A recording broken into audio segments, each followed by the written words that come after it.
You know that we should never send America's sons and daughters into harm's way unless it is absolutely necessary, and we have a plan and we are resourcing it and prepared to see it through.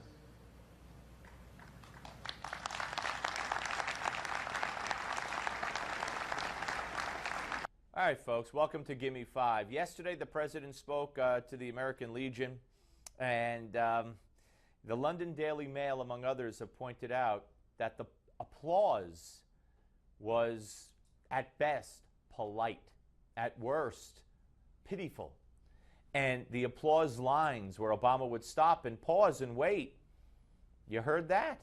That sounded like someone at a, at an assembly in PS 215 in Brooklyn,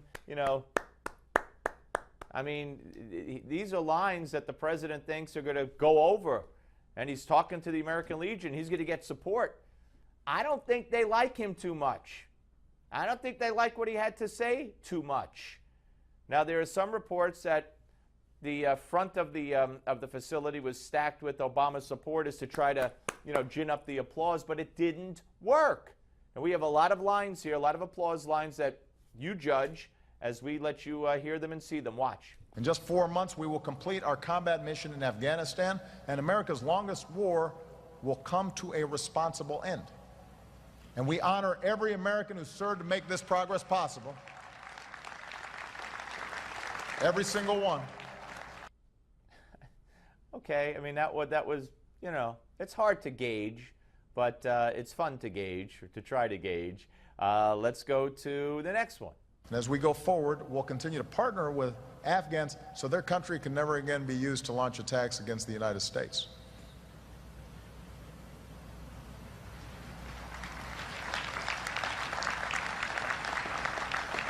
Did you see that? Can we do that one again? Can we do that one again? He waited, he waited, he waited, and finally some people started applauding. He wasn't going to go on until they applauded.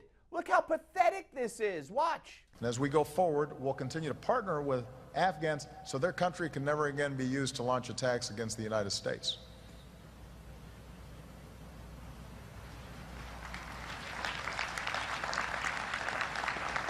Oh my, how embarrassing. More. As Commander-in-Chief, the security of the American people is my highest priority, and that's why, with the brutal terrorist group ISIL advancing in Iraq, I have authorized targeted strikes to protect our diplomats and military advisors who are there. And let me say it again. I mean, can you imagine this? He's saying all the right pro-American kind of things, at least there, right? Again, he paused, finally some people started applauding. What could you gauge from that? They don't like him. They weren't impressed. More. Our airdrops of food and water and medicine show American leadership at our best. And we salute the brave pilots and crews who are making us proud in the skies of Iraq every single day.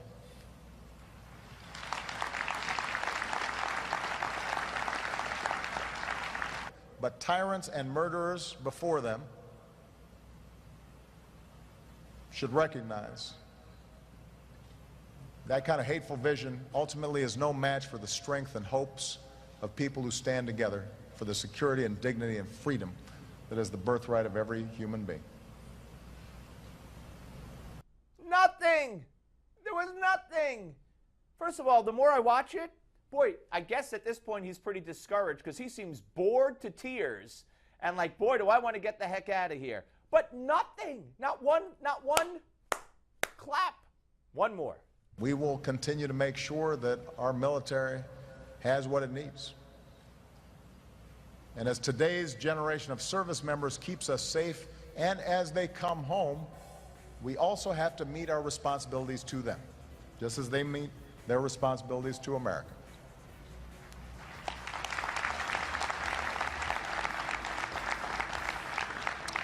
All right, folks, what can I tell you? He is who he is. It is what it is.